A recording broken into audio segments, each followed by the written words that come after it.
I hope you are doing well today. I hope you are ready to set your mind on the truth of God, because that's what the Morning Mindset that you're listening to right now is aimed at helping you do. Today is an important day. It's a day that you have been put on the planet to live in the power and presence of God. Do you believe that? Do you believe that every day matters? That every day is an opportunity for you to make a difference in the world? And the good news is we don't have to make that difference all on our own. Because I'm the first to admit there are times when you don't know what you're supposed to do in a circumstance or in a season of life. You don't know which direction to head or what steps to take. And the reason that we don't know is because we're human. But the good news is that Jesus Christ, the King of all creation, who has every bit of history written in the palm of his hand, so to speak, is our guide for this life. He is our source of power for living. And he is with us to give us the direction that we need. We've been looking at the book of Romans. Chapter 8 is where we've been.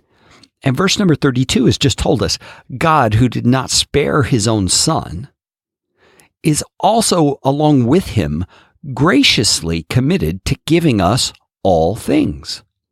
And that all things not only means an inheritance eventually in heaven right alongside Jesus Christ, it also means the things we need in this life to live the kind of life we're talking about.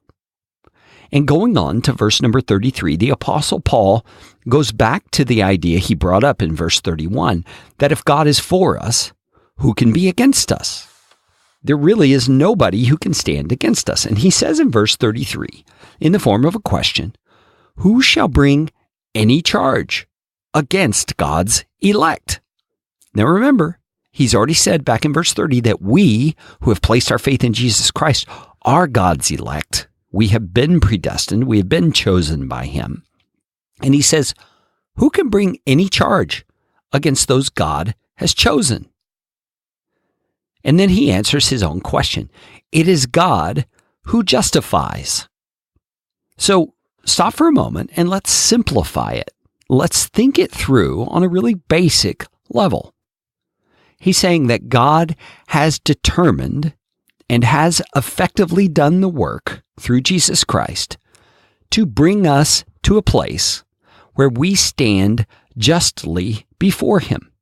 Meaning we have no guilt, where there is nothing between us and him in terms of offense. God has done that. And he says, if God has done that for us, who really has the authority or the leverage or the power to bring a charge against us that will stick? The answer is obvious. Nobody. Nobody can bring against us a charge that God has said has been satisfied, has been forgiven and dropped. Nobody can do that. Well, let's get even more practical here. One of the things that comes up in our lives again and again and again is something that I would call false guilt.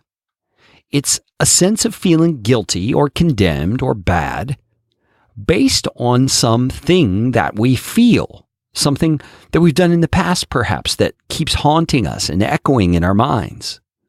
Or for some people, it's just a feeling they have that they are wrong. They've done something that's mysterious out there and God is holding it against them, and that they really are a bad person. But Paul is appealing to the truth of God here.